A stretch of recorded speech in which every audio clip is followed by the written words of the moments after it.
Everyone loves to listen to a good book, and there are so many wonderful ones to choose, so we decided to bring you this podcast of Stories Come to Life.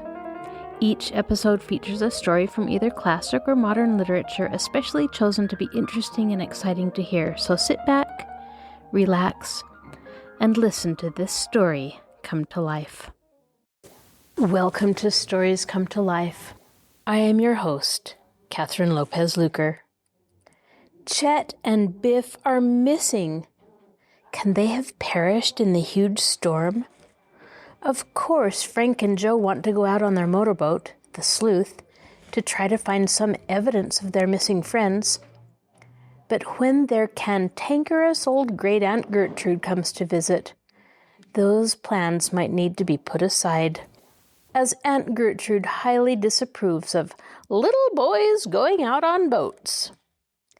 How can the Hardy Boys just sit back and hope their friends somehow arrive back home? To find out, sit back, relax, and listen to this story come to life. The Hardy Boys in The Missing Chums. Chapter 6. Missing. No word came from Chet Morton or Biff Hooper the following day.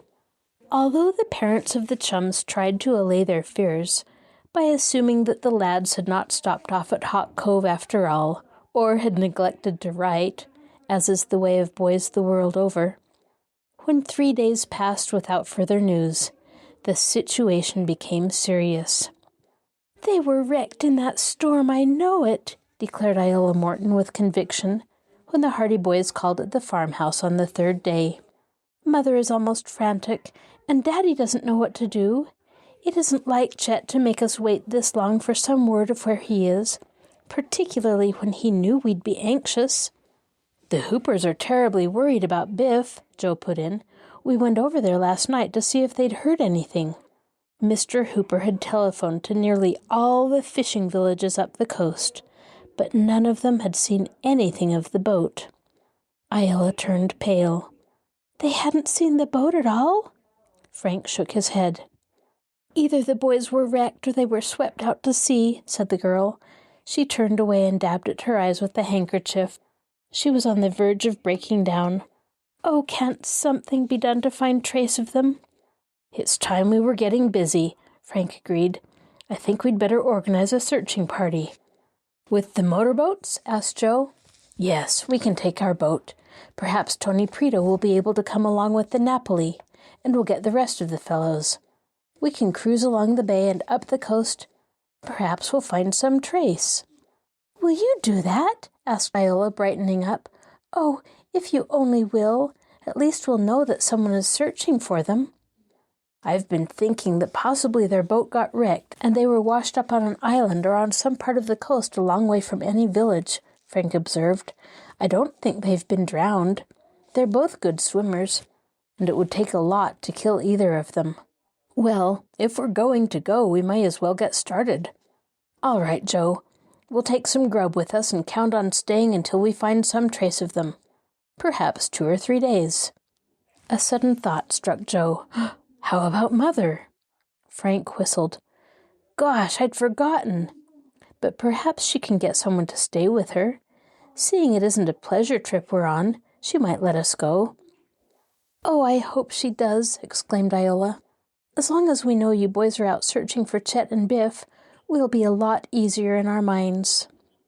"Well, let's go back home and see what arrangements we can make," Frank said briskly. "The sooner we get away, the better." The lads mounted their motorcycles and turned toward the city. The idea of organizing a searching party for the missing Chums had occurred to Frank previously, but he had been waiting, hoping against hope that some word might be received regarding the 2 boys. The fact that Mrs. Hardy would be left alone at home had been the one circumstance that had prevented him from starting out in search of the Chums before this. But now the situation seemed to warrant action at all costs. "If Mother's afraid to stay at home alone, I guess the trip is off," he said to Joe. "But when she knows how serious it is, I don't think she'll mind." "I don't like to leave her alone myself," replied Joe, "but someone has to organize a searching party. I've been more worried about Chet and Biff than I'd like to admit. Me too. When the lads returned to the house, they found Mrs. Hardy opening the morning mail. She had a letter in her hand as they entered the living room, and she glanced up with a smile of pleasure. "We're going to have a visitor." "Who?" "Your Aunt Gertrude." Frank glanced at his brother. Well did they know their Aunt Gertrude. She was a maiden lady of middle age who spent the greater part of her life in a sort of grand circuit series of visits to all her relatives, far and near. Aunt Gertrude had no fixed place of abode.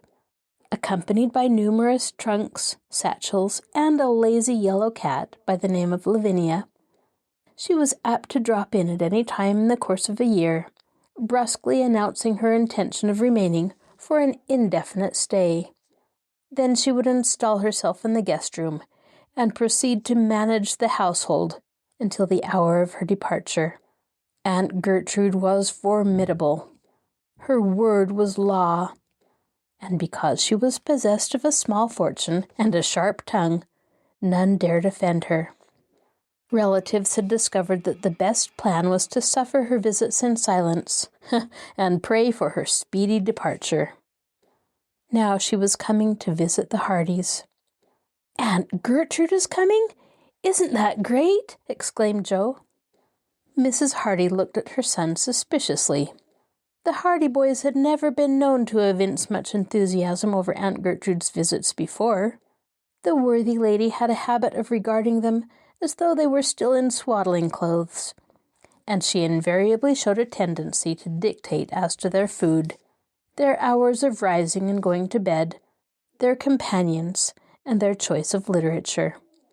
Many a Sunday afternoon she had thrust on them a weighty volume of Pilgrim's Progress, and sat guard over them, as they miserably strove to pretend an interest in the allegorical adventures of Bunyan's hero.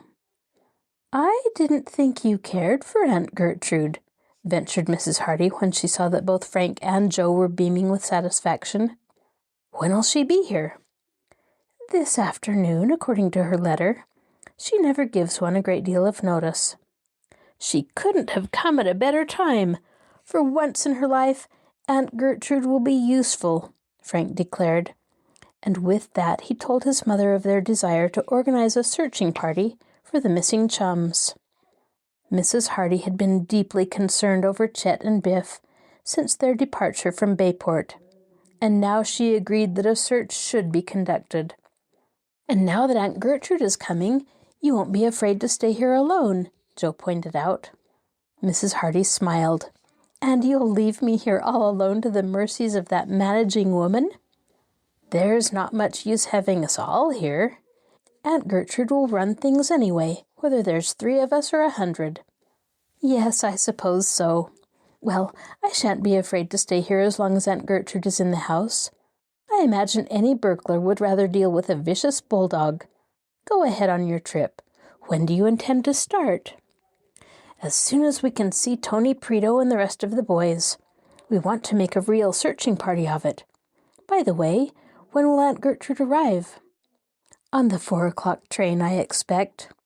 "Then we'll leave at about 3 o'clock, declared Frank with a grin, for the boys' dislike of their tyrannical aunt was no secret in the Hardy household. Mrs. Hardy smiled reprovingly, and the lads hustled away in search of Tony and the other boys. Tony Preto was afire with enthusiasm when they broached the subject to him. A few words with Mr. Preto, and he obtained permission to have the use of the Napoli for as long as would be necessary. "We'll start out as soon as we can get ready," Frank told him. "See if you can get Jerry and Phil to go with you, and we'll go and look up Perry Robinson. Perhaps he'll come along with us. We don't want to lose any time." Perry Robinson, more familiarly known as Slim, readily agreed to accompany the boys on the search.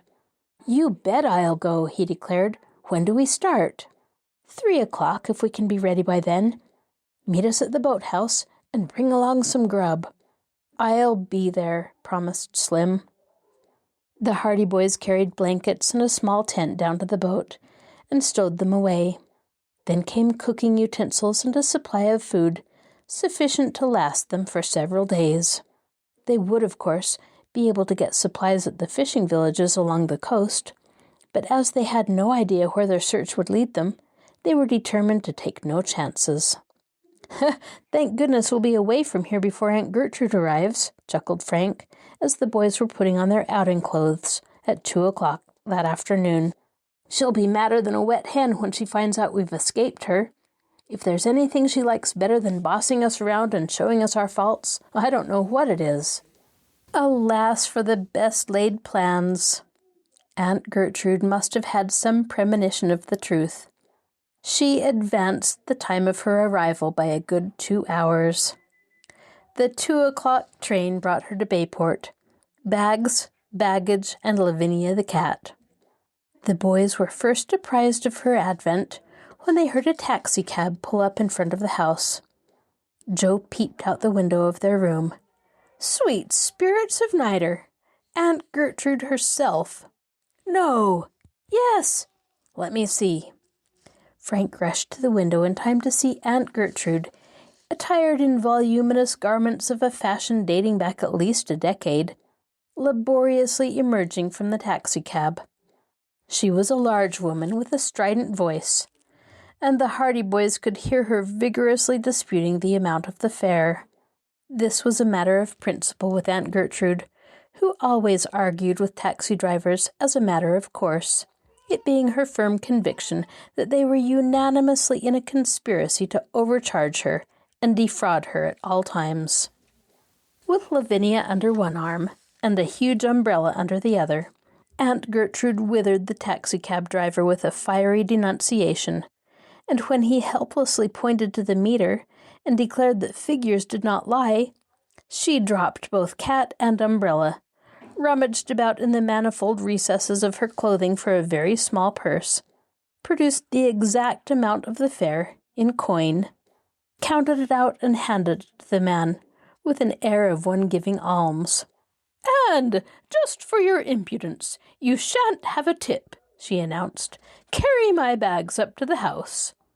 The driver gazed sadly at the coins in his hand, pocketed them, and clambered back into the car. "Carry him up yourself," he advised, slamming the door. The taxi roared away down the street. Frank chuckled. That one's on Aunt Gertrude." But Aunt Gertrude had no intention of carrying the bags up to the house. Suddenly she glared up at the window, from which the two boys had been watching the scene. "You two boys up there," she shouted. "I see you. Don't think I can't see you. Come down here and carry my bags. Hustle now." They hustled. Chapter 7. Wreckage. "Good night. We'll be lucky if we get away on the trip at all," exclaimed Frank as he and Joe hastened down the stairs. Mrs. Hardy was already at the front door, welcoming Aunt Gertrude, who was expatiating on the wickedness of taxi drivers in general. "So," she ejaculated as the boys appeared, "standing up at a front window laughing at your great-aunt, instead of coming down and helping carry your bags like little gentlemen. I'm surprised at you." "We were just getting dressed, Aunt Gertrude," explained Frank meekly. "Getting dressed, eh?" snorted Aunt Gertrude, taking in their attire. "Getting dressed? What kind of an outfit do you call that?" She poked Joe in the ribs with her umbrella, indicating the faded khaki shirt he was wearing. "Speak up, boy! What kind of an outfit is that? No necktie? Holes in your trousers? Shoes not shined?" "We were just getting ready to go on a boat trip, Aunt Gertrude," Joe explained. "Boat trip, boat trip. No, that settles it," declared Aunt Gertrude, coming into the house and banging the umbrella decisively on the floor by way of emphasis. "I shan't allow it. The very idea, Laura," she said, turning to Mrs. Hardy. "I'm surprised at you. Absolutely astonished. The very idea of letting these children go out in a boat. Don't you remember what happened to my cousin Peter? He went out in a boat, didn't he? And what happened? The boat upset. He might have been drowned if the water had been deep enough. Thank goodness he was only a few feet from shore, but it only goes to show what can happen. If these boys go out in a boat, they'll be drowned. I can't permit them to be drowned. They shan't go on any boat trip. That settles it." She strode into the living room. "Boys, bring in my bags," she commanded. Mrs. Hardy smiled, for she was accustomed to the eccentricities of Aunt Gertrude, and the Hardy boys scuttled down the front steps for the baggage. "Do you think she means it?" whispered Joe. "Sure she means it, but we'll get out somehow. She'll rave for a while, but she'll forget all about it when she starts to show Mother how to run the house." The boys deposited Aunt Gertrude's luggage in the guest room, then went downstairs for inspection. By this time the old lady had taken off her coat and hat, and was seated in the most comfortable chair, fanning herself with a newspaper. "Boat trip!" she was snorting as they entered the room. "Never heard of such a thing. Letting little boys like that go out in a boat alone. If they were my boys, I wouldn't let them out of my sight. Up to some mischief, I'll be bound." "They're going out to look for 2 chums of theirs, who have been lost for 3 days, Mrs. Hardy explained. "And serve them right. I suppose they were out on a boat trip, too. I knew it. And now they're lost. That's what happens when you let children go out in boats. They get lost or drowned. And now you would let these 2 youngsters go out in a boat, too. And I suppose in a few days some of their chums will have to go out in a boat to look for them. They'd get lost, too. And then some more little boys would go out to look for them, and they'd get lost. By the end of the summer, there wouldn't be a boy left in Bayport." "Not that it would be much of a loss," sniffed Aunt Gertrude, "but I hate to see people making fools of themselves." "Did you have a pleasant journey?" asked Mrs. Hardy, anxious to change the subject. "Did I ever have a pleasant journey?" countered Aunt Gertrude. "What with the rudeness of conductors and ticket sellers and baggage men and taxi drivers, there's no enjoyment in traveling nowadays. But I put 'em in their place. I know my rights, and I insist on them." She glared ferociously about the room, as though confronting a multitude of conductors, baggage men, and taxi drivers awaiting judgment. "Now, boys, what are you staring at? Don't you know it's rude to be staring at people? Run away and play. I want to talk to your mother. Run away and play. Shoo!" She brandished the umbrella at them, and the Hardy boys left the room precipitately. Their mother excused herself for a moment and followed them into the hall. "Run," she said, smiling. "I'll take care of Aunt Gertrude. Run along while you have the chance." They kissed their mother goodbye and hastily departed, wondering how she was to explain their flight to the terrible Aunt Gertrude, in view of that lady's melancholy predictions concerning their fate, should they venture out in the boat. They found Slim Robinson waiting for them at the boathouse, and with many chuckles, the boys told him of their escape from the tyrant who would have prevented their departure. "We'd better hurry, or she'll be down here after us if she finds we've got away from her," declared Joe. "Tony and the other fellows are over in the other boathouse," Slim told them. "I think they're ready now." "All right, let's be going." Frank started the engine of the Sleuth, and the motorboat slowly moved out into the open bay. He steered a course for the entrance to Preto's boathouse, where Tony and the others were waiting. As soon as Tony saw him, he started his own craft, and the Napoli nosed its way out abreast of them. "All set?" shouted Frank. "All set. Away we go." The 2 boats drummed their way out into Barmet Bay and headed out toward the sea, side by side, picking up speed when they had threaded their way through the shipping near the docks. It was evening before they reached the first village on the coast, after leaving the bay, and although they made numerous inquiries, they failed to find any trace of their chums. No one in the village had seen or heard a motorboat during the storm, although they readily admitted that the craft might have passed without being noticed, owing to the gloom and the violence of the gale. The chums spent the night at this village and resumed their journey the next morning, going farther up the coast. Their progress was necessarily slow, because there were numerous small villages and they stopped at them all to make inquiries. But in every case the answer was the same. No motorboat answering to the description of the envoy had been seen. None of the fishermen had heard of the craft. "It's 10 to 1 they was wrecked in that storm," an old fisherman at one of the villages declared when they told him their story. "Unless they were mighty lucky, they wouldn't get past Ragged Reef. They might get up this far on the coast, but they'd never get past the reef." "Where is that?" "Not far from here, up past the next point. Seems to me I heard one of the boys saying this morning that there was some wreckage on the reef yesterday. There's none of our boats missing from hereabouts, so maybe it's them young fellers." The 2 motorboats thereupon started for Ragged Reef. The lads were downhearted.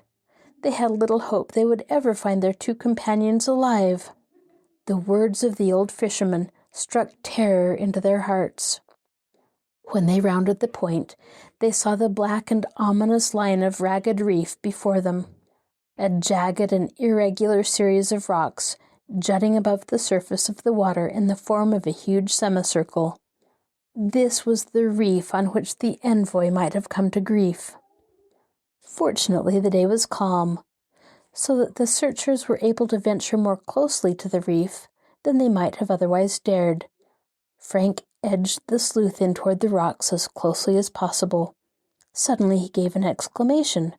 "Ah, the fisherman was right! There is wreckage there!"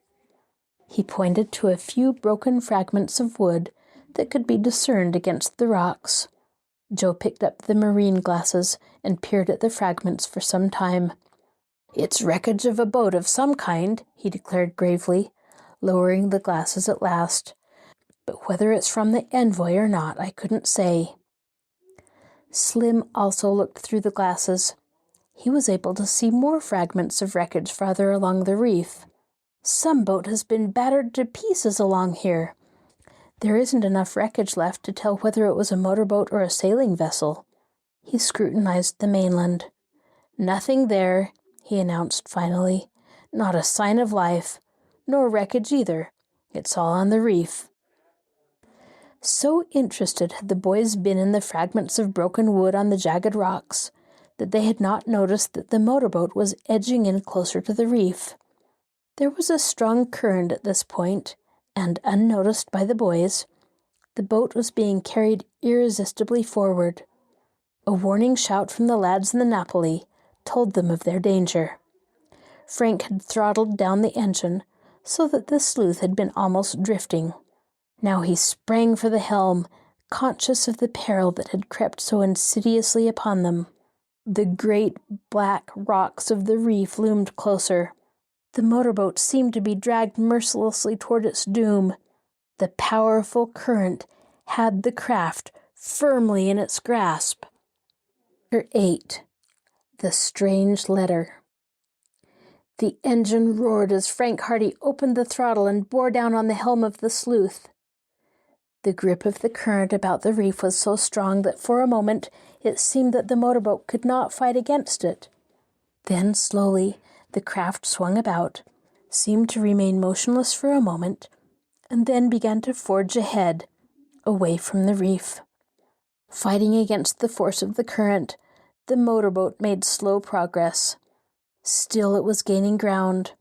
The boys waited tensely as the craft struggled out of danger. Gradually, the Sleuth drew away from the reef.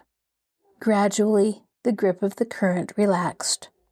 Frank cautiously nosed the boat over to the left and managed to get out of the current altogether.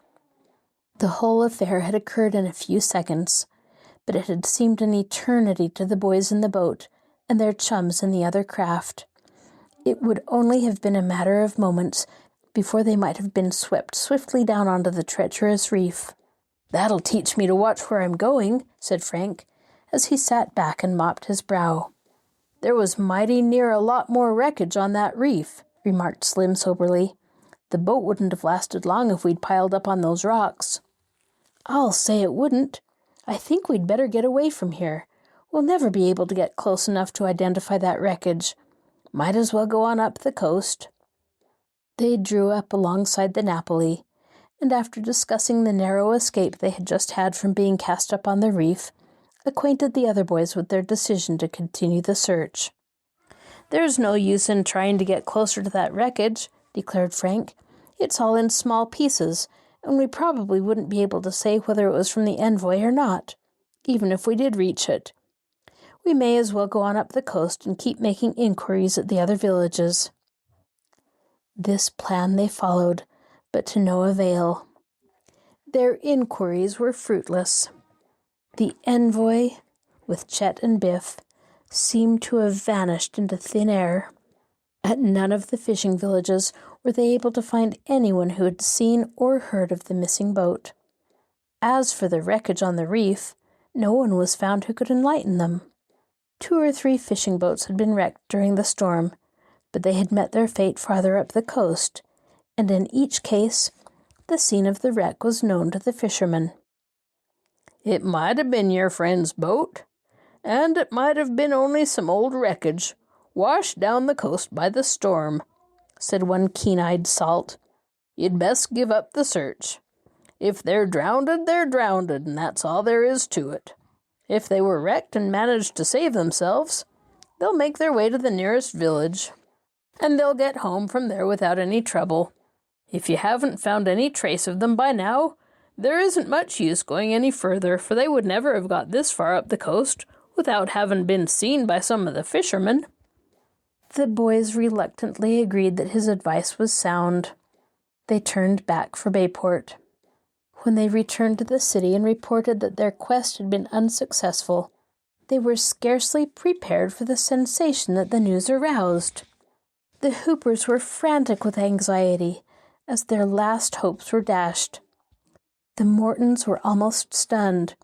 They had hoped against hope that the search would bring them at least some news of the missing boys. The local papers featured the story, and the city was aroused.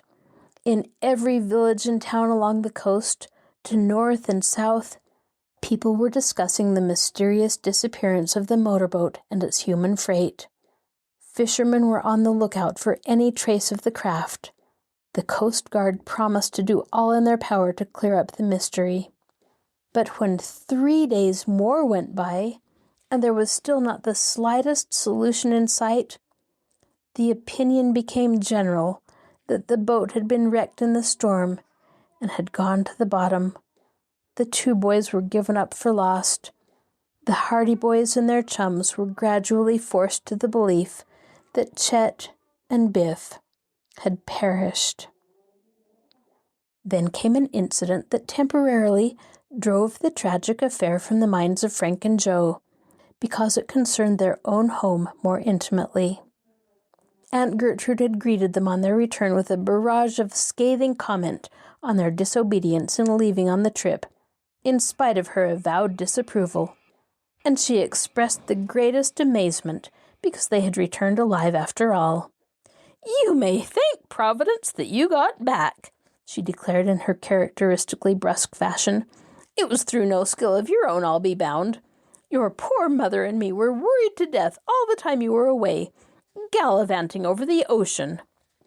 Aunt Gertrude did not add that Mrs. Hardy's worries had been chiefly occasioned by her aunt's dire predictions of the certain death that awaited the boys on the search. However, her tone was modified somewhat when she realized that they had indeed been hunting for the missing chums, and she made it her business to call on the Hoopers and the Mortons to condole with them, for she was a good-hearted soul in her own way, although it is to be feared that her condolences did more to add to the certainty that the boys were drowned than they served to cheer up the sorrowing parents. The 3rd day after the Hardy boys returned, she was sorting over the morning mail, having duly taken charge of every department of the household. "Ha!" she exclaimed, holding a letter up to the light. "Here's a letter addressed to Fenton Hardy. Bad news in it, I'll be bound." Aunt Gertrude could smell bad news a mile away, Frank often said. "Bad news in it, I can tell. I dreamed about haystacks last night. Haystacks. Whenever I dream about haystacks, it means bad news. I never knew it to fail. Open the letter, Lara." "But it isn't addressed to me," objected Mrs. Hardy. Fiddlesticks, it's addressed to your husband, isn't it? You have as much right to open it as he has. More, it's a wife's duty to help her husband as much as she can and look after his affairs for him. Man and wife are one, aren't they? Open the letter." Mrs. Hardy, with some misgivings, slid open the envelope, and Aunt Gertrude, who was possessed of an insatiable curiosity, immediately seized the letter. "I'll read it for you," she offered. "Fenton Hardy, Bayport," she began. "Dear Sir, we wish to inform you that we have—" "Oh, my goodness! What's this? What's this? Gracious me!" She lapsed into unintelligible mutterings as she read the rest of the letter to herself, frequently giving vent to exclamations of surprise, while her eyes widened with astonishment. Mrs. Hardy and the boys could hardly contain their impatience, until at last Aunt Gertrude laid down the letter and peered triumphantly at them over her spectacles. "Didn't I say so?" she demanded stridently. "Didn't I say there was bad news in this letter? Didn't I tell you I dreamed of haystacks last night? Haystacks always mean bad news." She looked at the letter again. "Although, for the life of me, I can't imagine what the man means. Huh! Kidnapped." She looked up suddenly at the Hardy boys and glared at them. "You boys haven't been kidnapped lately. No, of course not. What nonsense! Has anyone tried to kidnap you?" "No, Aunt Gertrude," said Frank, utterly mystified.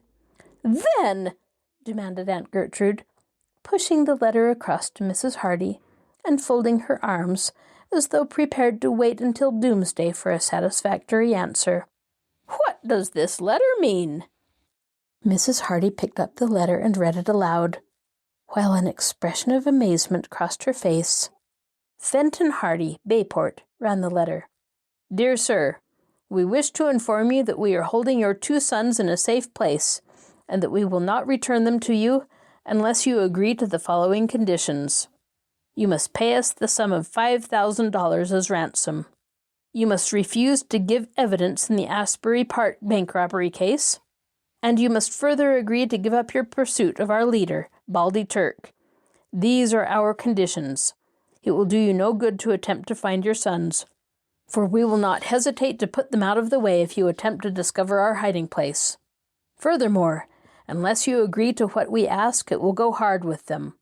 You may signify your agreement to the terms of this letter by dropping a package containing the money and a signed statement to the effect that you will drop your pursuit of Baldy Turk, and that you will not give evidence against our associates in the robbery case from the 5:15 express from Bayport next Thursday afternoon, as it passes the grade crossing at the North Road." The letter was unsigned. "What on earth does it mean?" asked Mrs. Hardy. Frank and Joe looked at one another in astonishment. Frank reached over for the letter and examined it. The strange document was typewritten on an ordinary quality of white paper. It had been mailed from the city post office early that morning.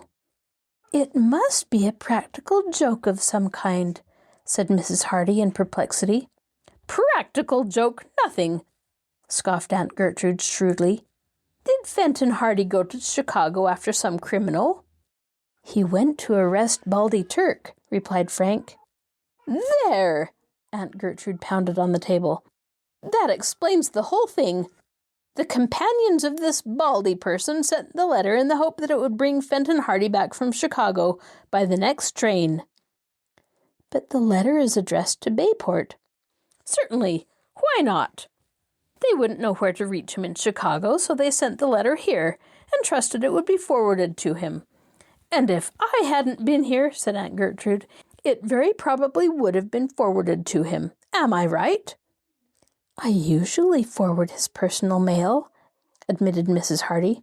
"There! Didn't I know it? And what would have happened? Fenton Hardy would have fallen right into the trap. He would have come back home thinking his precious sons were kidnapped, and that would have given this Turk person time to get away. It's a blessing I was here, I tell you. I hope this will be a lesson to you, Laura Hardy.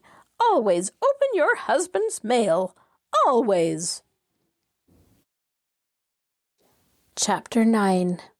Black Snake Island. In spite of Aunt Gertrude's ingenious explanation of the letter, the Hardy boys were not quite satisfied. When they left the house, they walked downtown, discussing the matter. Aunt Gertrude may be right, but somehow I think those fellows sent the letter to the house, believing Dad was still here, declared Joe. But if they knew he was at the house, or thought he was at the house, he would know we weren't kidnapped. Yes, that's right, Joe admitted, puzzled. I'm hanged if I can figure it out. But I still think there's more to that letter than Aunt Gertrude imagines. I have that idea myself. You notice that they were very particular to tell how the ransom money was to be delivered. That was quite an elaborate stunt. To have the money thrown off the train at a grade crossing, that would mean that the crooks could come along in a car, snatch up the package, and be away without much risk of capture. They'd hardly go to the trouble of outlining all that if they didn't mean something by it. Yes, if the letter was only sent as a blind to bring Dad back to Bayport, you'd hardly think they'd go into all that detail. Still, Frank pointed out, here we are, safe and sound. Haven't been kidnapped yet, and nobody's tried to kidnap us. If that letter had been sent to Chet's people, for instance, or to the Hoopers, they would have had something to worry about. Suddenly he stopped and looked at Joe. Say, he exclaimed, there's an idea. What? Chet and Biff, declared Frank excitedly. Don't you see? This may have something to do with them. Chet and Biff are missing. Perhaps they have been kidnapped. But why should anyone kidnap them? Joe looked wonderingly at his brother. In mistake for us, don't you see? Perhaps this gang mistook Chet and Biff for you and me and kidnapped them. Then they wrote the letter to Dad. Gee, I never thought of that, Joe exclaimed. I'll bet dollars to donuts that you're right. Don't you remember the day we were all out in the boat, and the three men came so close to us? Remember how closely they looked at Chet and Biff? Perhaps those fellows had been tipped off that you and I were in the boat, and wanted to get a look at us so they could identify us when they got a chance to kidnap us. And instead of looking at us, they picked on Chet and Biff. They knew we owned a boat, but they wouldn't know that Biff had one. Therefore they'd think that the chap at the wheel would be either you or me. It hangs together all right. And then remember when we saw those same three men hanging around the Morton farm? They must have trailed Chet home to see where he lived, and all the time they thought he was either you or me. I think we're getting at the truth of it, Joe. When Chet and Biff started on their trip, those fellows followed them or lay in wait for them at some place and captured them.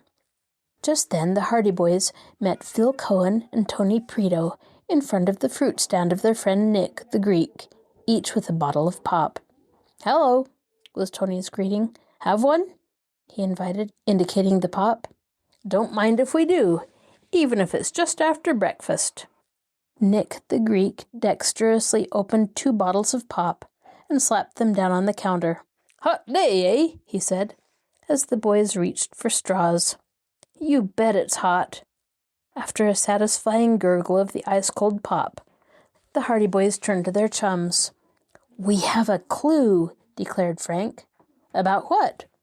About Chet and Biff. Yes? Tony and Phil were immediately interested. What's up? Frank then told them of the incident of the letter, and, often prompted by his brother, explained how they had connected it with the disappearance of the Chums. And so, he concluded, we've figured that Chet and Biff may have been kidnapped in mistake for us. There's something in that, too, agreed Phil. And here's something else that may help. I forgot about it when we were searching for the fellows the other day. Just a little while before they went on their trip, I was talking to Chet and Biff, and I remember that Biff said he always wanted to visit Black Snake Island. Black Snake Island? Exclaimed Frank. That's the place that's overrun with big black snakes, isn't it? Nobody ever goes there. That's the place, and that's why it's called Black Snake Island, and you can't blame people for staying away from it with a name like that. but Biff had read about it and said he wanted to see what the place was like. Huh, that's Biff all over, agreed Tony. But did they decide to go? Chet didn't want to go. Black Snake Island is down the coast, and Chet wanted to go up the coast. Sure, that's why we searched up the coast, because Chet said that's where they were going, Frank declared. Well, Biff kept on saying that he wanted to see Black Snake Island anyway, and while Chet wasn't very much struck with the idea, he might have gone there. Perhaps they went that way after all. I wish we'd known that when we made our first search. They might have started for Black Snake Island and got captured on the way. Frank drained the last of his bottle of pop. Say, I'd like to start another search for them and go down the coast in that direction. What do you say? I guess I can get away all right. How about you, Phil? It's okay with me. We'll probably find it hard to get away, said Frank doubtfully. We'll go home and ask Mother anyway. You see, we're supposed to stay around the house now that Dad's away. But Aunt Gertrude is there, and if we can make a getaway without her seeing us, I guess it'll be all right. Look us up if you can make it. You bet we will. Let's go home now, Joe, and see if we can go. The boys separated, and Frank and Joe returned home. They found their mother and Aunt Gertrude still discussing the letter.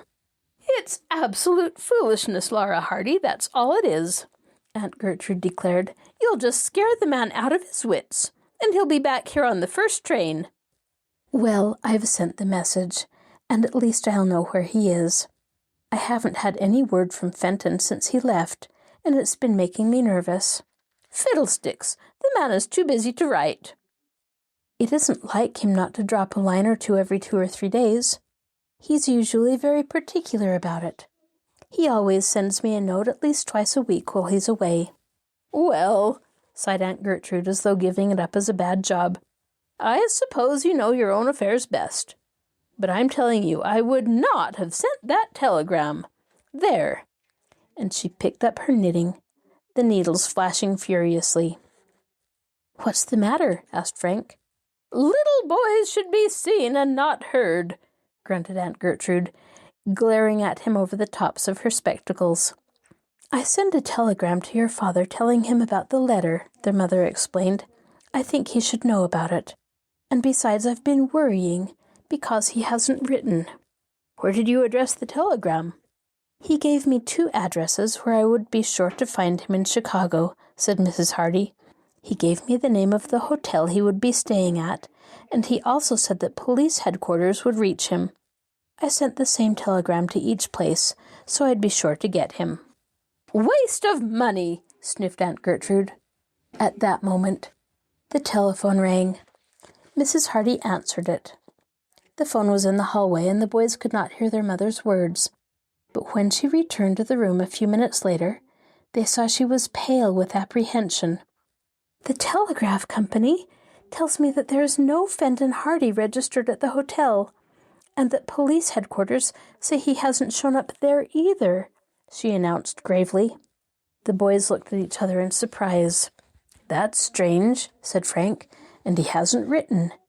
There's something mighty queer about this. Aunt Gertrude for once was at a loss for words. The knitting needles remained suspended in mid-air. Behind the spectacles, her eyes were wide, and her mouth remained open in astonishment. This affair gets more puzzling every minute, remarked Frank at last. Of course, Dad might have been delayed, or he might have picked up a clue that took him away from Chicago after all. But I think he would have written. Perhaps he didn't report at police headquarters in Chicago because he was afraid Baldy Turk's gang might find out he was in the city, Joe suggested. There's something in that. But why wouldn't he be at the hotel? Asked Mrs. Hardy. He might be there under an assumed name. If Baldy Turk's gang are on the lookout for him, he wouldn't register under his real name. They would be checking up on all the hotels to find him if they thought he was in Chicago, said Frank eagerly. Perhaps that's why your message didn't reach him. Of course that's why, sniffed Aunt Gertrude, returning to her knitting much relieved. Anyone might have known that. It was a waste of time to try to reach him with a telegram, and I said that from the start. The needles clashed. "Oh, I guess we needn't worry about Dad very much. He can look after himself," said Frank with a warning glance at his brother. Nevertheless, he was deeply worried over the fact that the telegraph company had failed to locate his father. However, he was trying to make light of the matter so as to relieve his mother of worry. Joe saw his motive. "Sure, Dad can look after himself. There's nothing to be alarmed about. He's probably keeping out of sight in Chicago, for fear Baldy Turk's gang will find out he's there. If they ever knew he was on their trail, they wouldn't stop at trying to kill him. He said so himself. If he tried to communicate with us, it might give them just the clue they're waiting for." "I suppose you're right," Mrs. Hardy agreed, brightening up. "Well, we won't worry about it." "Of course we won't worry about it," declared Aunt Gertrude. "Worry is unhealthy. Worry has sent more people to their graves than anything else. Look at me. I never worry. That's why I'm so healthy. I'll live to be 100. "Yes, it would take quite a lot to kill you, Aunt Gertrude," said Frank innocently. Aunt Gertrude looked up at him suspiciously. "I don't know what you mean by that, young man, but I'll warrant there's something behind it. What are you two rascals waiting around here for anyway? What do you want?" "We were just wanting to talk to Mother." "Well, go ahead. Who's stopping you? I won't listen, I'm sure. If it's none of my business, you needn't be afraid that I'll listen. Not at all, not at all. Go right ahead. Talk to your mother if you wish. Of course, if you want to leave your poor old aunt out of everything, I'm sure I don't mind. I'm not interested anyway."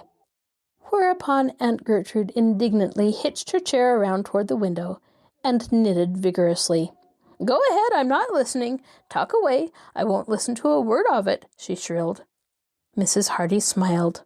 "What is it, boys?" "I'm not listening," declared Aunt Gertrude. "We think we've found a new clue about Chet and Biff," said Frank. "We wanted to go on another search for them." "What?" shrieked Aunt Gertrude, quite forgetting that she had not been listening. She wheeled about in her chair. "Go on another search for those two boys? Of all the idiotic ideas, Laura Hardy, if you let these two children go gallivanting out into the ocean again, it will be against my advice." "Where are you planning to look for them?" asked Mrs. Hardy. "Black Snake Island?" Aunt Gertrude gasped. In her astonishment, she dropped her knitting needles. "Black Snake Island! Frank Hardy, have you completely gone off your head?" Chapter 10. The Boy on the Deck. Perhaps it was because Mrs. Hardy was determined to show that she was mistress in her own home. At any rate, she gave her consent to the proposed expedition.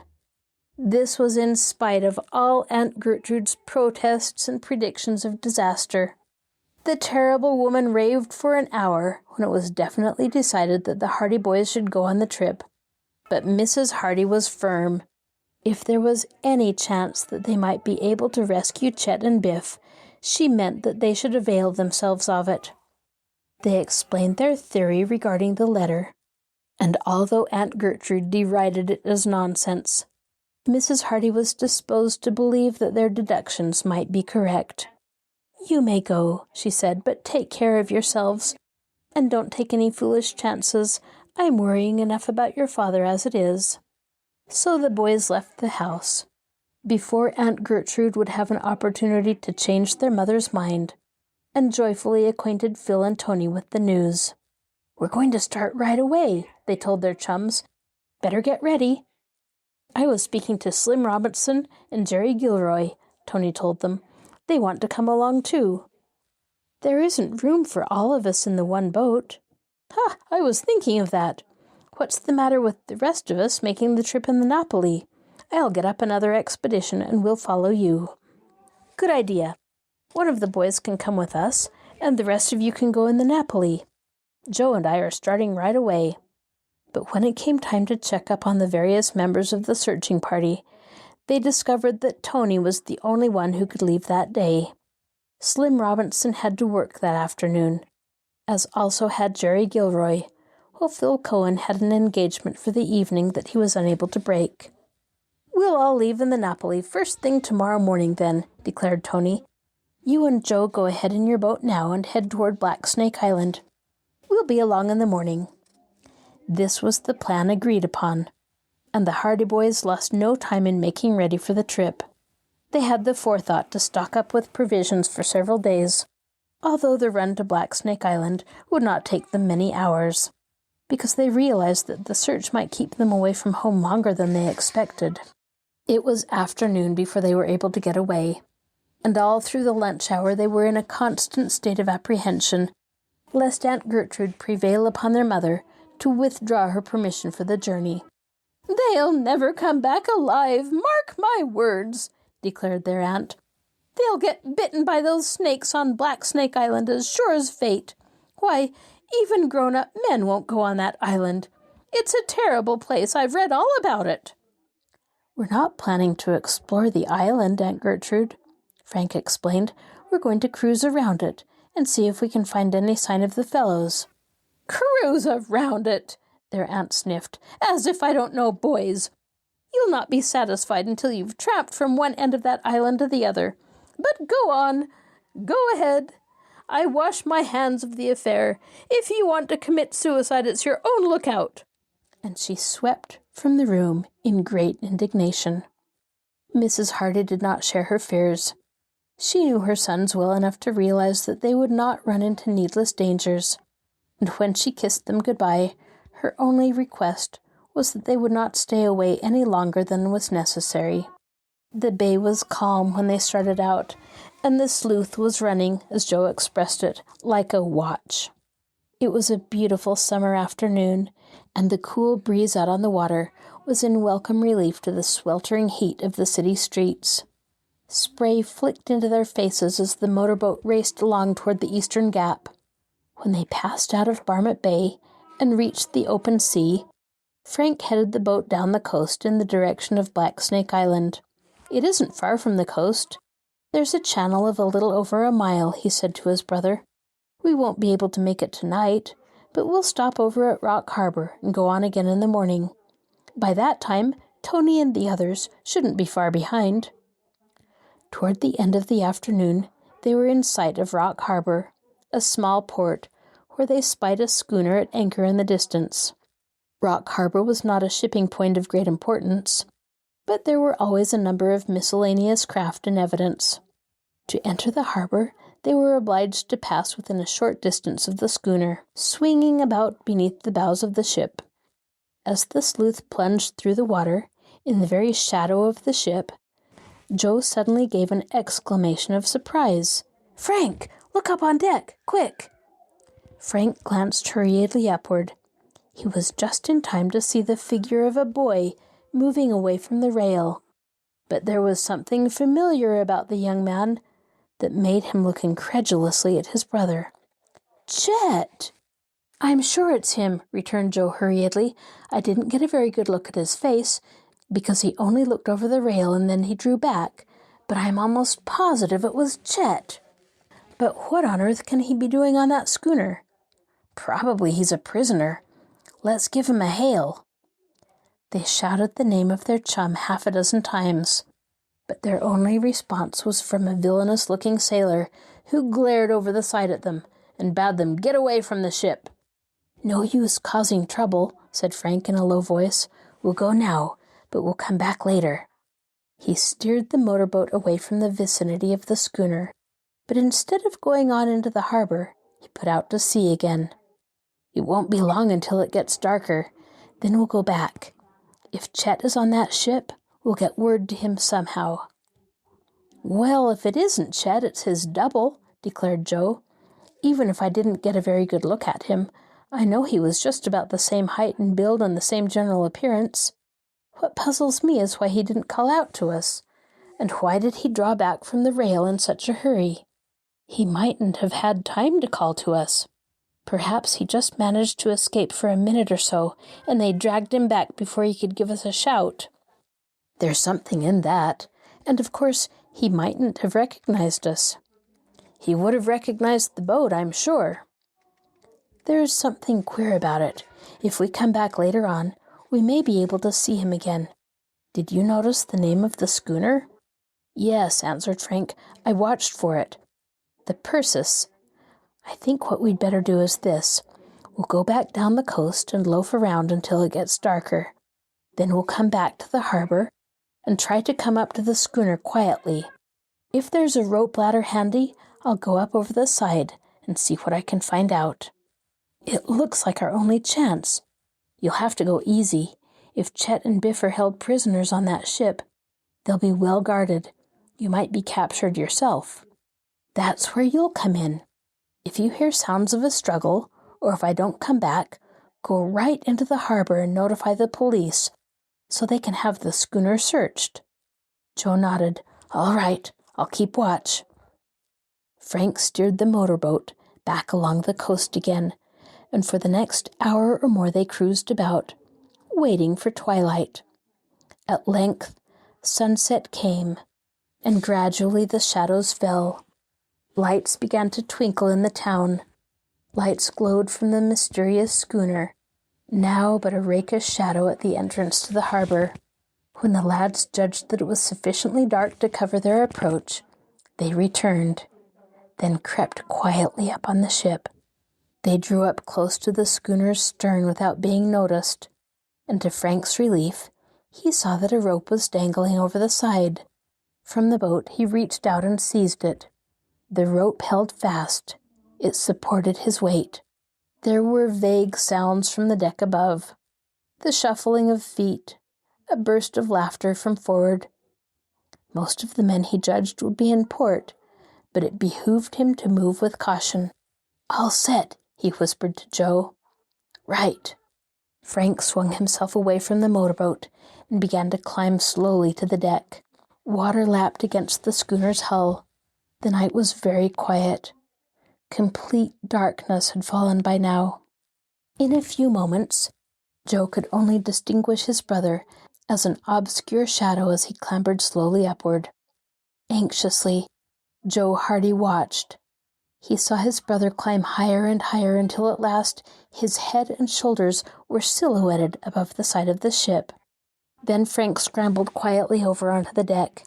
He had removed his shoes so as to proceed with a minimum of sound, so that once he had disappeared over the side, Joe could hear nothing. He crouched in the boat, waiting. Finally, he heard a low whistle from the deck above. He looked up. He could see Frank leaning over the side. His brother's face was only a gray blur. He motioned with his arm, indicating that Joe was to follow him.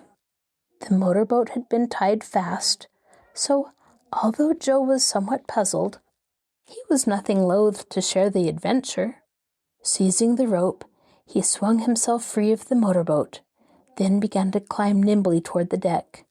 The rope cut into his hands, and the climb taxed his strength, but in a few minutes he was near the top. Frank had moved back from the side into the darkness again. He scrambled over the side and dropped lightly onto the deck. Frank was crouched in the shadows waiting for him, and at that moment, a heavy hand fell on his shoulder, and a gruff voice said in his ear, "All right, young fellow, now we've got you both." I am your host, Kathryn Lopez Luker. Thank you for joining us for this episode of Stories Come to Life. Be sure to join us next time when we continue to read about the Hardy Boys in The Missing Chums. Please let me know what other books you'd like to listen to by sending me an email at kluker@marshallpl.org. I'll talk to you again soon.